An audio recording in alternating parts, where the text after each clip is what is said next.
Salve, salve nação tricolor, aqui é o Lucas na área do canal Gigantesco Soberano. Segunda-feira, hoje é dia de rodada de campeonato brasileiro. É, confesso para vocês que bastante cabisbaixo ainda com a eliminação. E é isso, né, galera? É agora tentar que esses guerreiros coloquem na cabeça que o campeonato é fazer 45 pontos. O elenco deu uma melhorada desde a saída do meio-dia, principalmente o foco com o Brasileirão. São Paulo teve boas vitórias, teve um revés agora contra o Santos, depois de 10 jogos, né, com 9 vitórias e uma única derrota. Se me falha a memória, lá atrás, no início de trabalho do Crespo pro Flamengo, no Maracanã. E agora essa derrota pro Santos, né? Teve também uma derrota pro Cruzeiro, perdão, no meio do caminho. Exatamente isso, são 7 vitórias e 3 derrotas. Esses 10 jogos de campeonato brasileiro pro Crespo. E o time vai enfrentar hoje o acertadinho Ceará, do Léo Condé. Time que tem uma defesa muito forte, muito sólida. Tem volantes de marcação que sabem sair pro jogo, não só marcam, né? Que é o caso do Sobral, primeiro volante do Ceará, de saída, de pegada.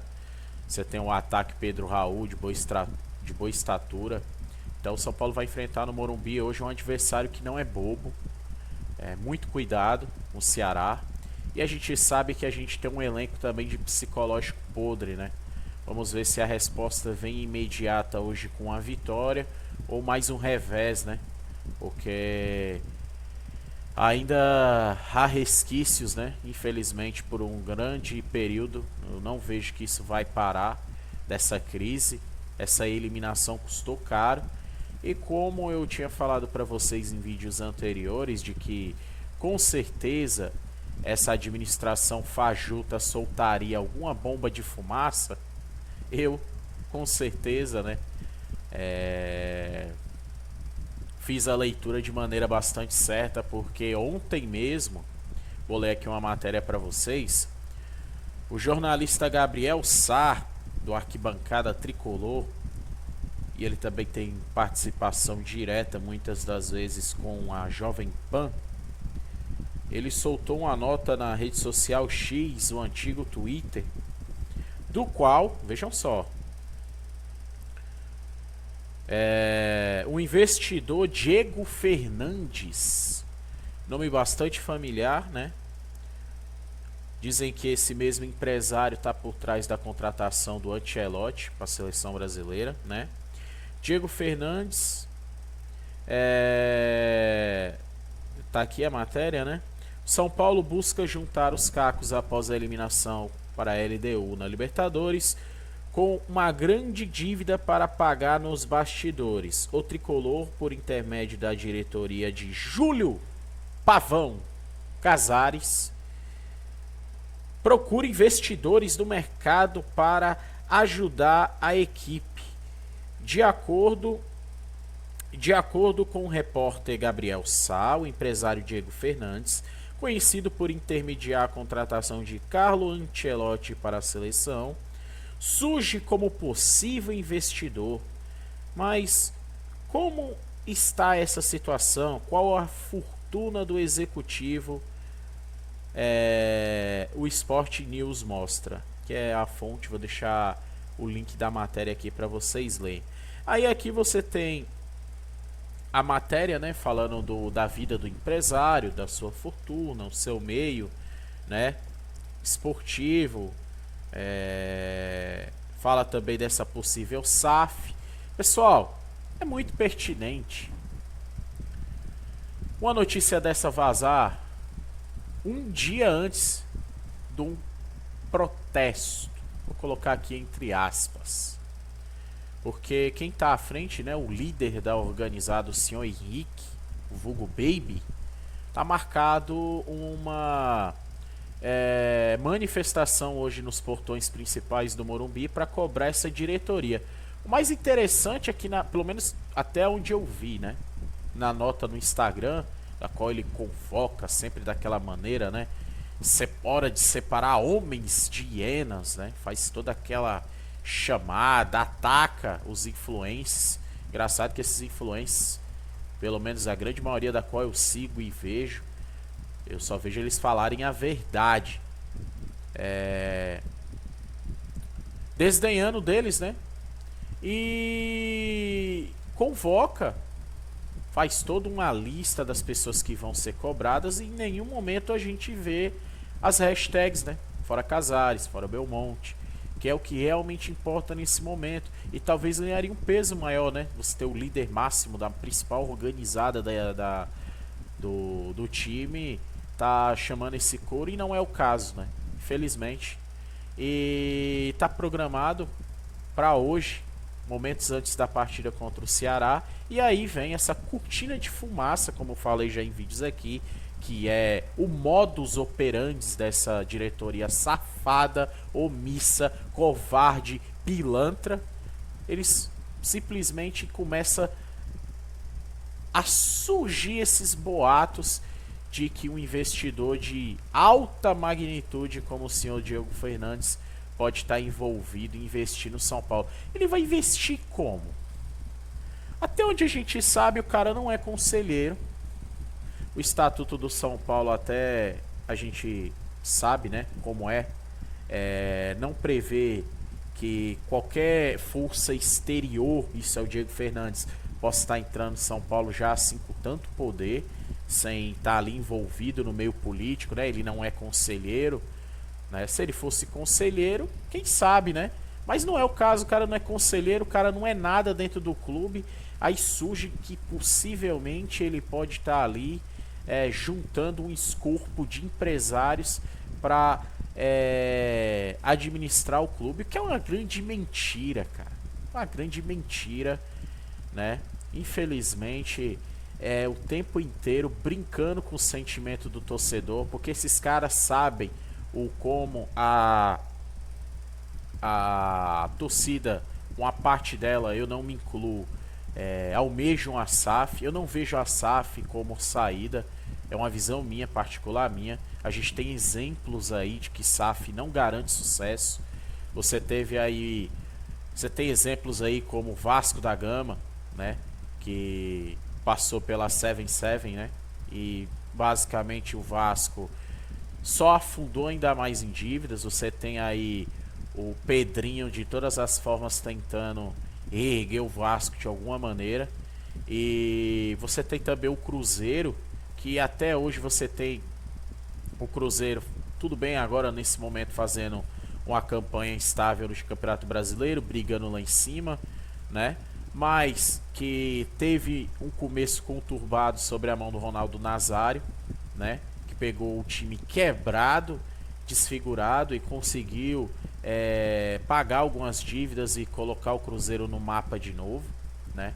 Conseguiu aí fechar com o Pedrinho, esse mecenas, né, da rede BH de supermercados. E você tem o Cruzeiro, depois de mais ou menos quase 4 anos de SAF, agora que o Cruzeiro está disputando de fato o Campeonato Brasileiro. E assim, você tem um Botafogo que, tirando 2023 da mão do John Textor, teve o ano de 2022 que tinha aquele Campeonato Brasileiro quase que certo e os caras conseguiram peidar na farofa pro Palmeiras, né? Caiu no colo do Palmeiras aquele Campeonato Brasileiro de maneira inacreditável. Tirando 2023, que foi um ano de investimento muito massivo, que o Botafogo precisava dar uma resposta à sua sofrida torcida, ganhou esse Campeonato Brasileiro e essa Libertadores. Qual é a garantia que o torcedor do Botafogo tem, por exemplo, do Botafogo ter outro ano de 2023? Tá aí, né? Simplesmente o Botafogo esse ano ele não existiu.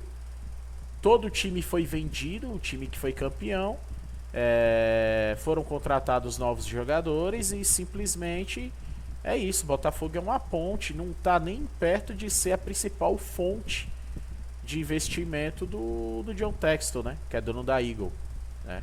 Você vê que os planos do cara é ali no Olympique, estava envolvido lá na Inglaterra no Crystal Palace. Então assim, galera, SAF não é garantia, não é garantia de sucesso, tá? Isso é um pensamento meu. Eu acho que os exemplos estão aí, tá? O Flamengo, tá o Palmeiras, que se reestruturaram de dentro para fora, colocando pessoas capacitadas, gabaritadas para gerenciar e estarem hoje o que estão. O alicerce formado de pessoas gabaritadas, gerenciando e sendo fortes no futebol, de maneira administrativa e esportiva. É assim que se faz gestão, tá? Eu não vejo saída SAF, não tem garantias. Claro que se houver uma garantia contratual de que vai chegar um magnata e ter que investir pontual anualmente 300, 400 milhões de reais e ter isso em contrato, eu acho que até seria uma boa, mas vindo dessa diretoria aí, fechar contrato, você São Paulino acredita, confia? Deixe nos seus comentários, deixe seu comentário aí no vídeo se você acredita em qualquer contrato vindo dessa gestão pífia que está aí à frente do clube. Então assim, pessoal, existe hoje nos bastidores essa cortina de fumaça aí do Diego Fernandes, de estar reunindo um escopo de empresários para estar assumindo o tricolor. Eu já falei que eu não acredito. Para mim é só uma cortina de fumaça antes dessa manifestação da torcida organizada. E é isso, pessoal. A gente está na segunda-feira, ou daqui a pouco tem um jogo de fechamento de rodada contra o Ceará. O Lucas não vai jogar, que estranho, né, cara? O Lucas foi relacionado contra a LDU, quebrado mesmo. Vocês estão vendo como essa diretoria ela é incompetente, mentirosa. O cara nem sequer vai ser relacionado para daqui a pouco contra o jogo contra o Ceará. Nem no banco vai ficar. Esse era o jogador que tinha pelo menos 50% de condição física para enfrentar o Ceará. Que administração feia, né, cara? Transparência zero. Os caras mentem de maneira descaradamente. Acha que o torcedor é trouxa. Acha que o torcedor é otário. Tá? É inacreditável, cara, o São Paulo não ter oposição política. Eu vou continuar aqui batendo na tecla, batendo na tecla, batendo na tecla. Como que o São Paulo não tem oposição política? Tá? Mas é isso, torcedor. Eu vou ficando por aqui. Deixe o seu comentário, seu curtir, seu compartilhar. Canal novo, pessoal. Canal de torcedor. Opinião de torcedor para torcedor.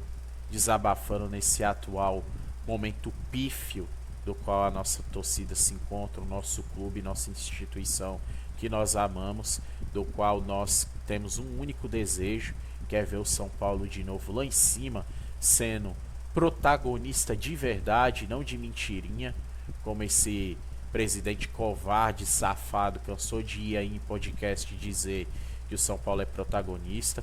O São Paulo é protagonista de coisa nenhuma, tá?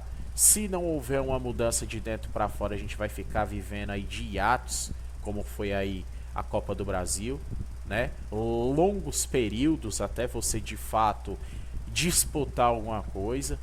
E a gente, como torcedor, não quer isso. A gente quer o São Paulo no seu devido lugar, que é todo ano sendo modelo, disputando título e servindo de exemplo para os demais. Então eu vou ficando por aqui. Salve, salve o tricolor paulista.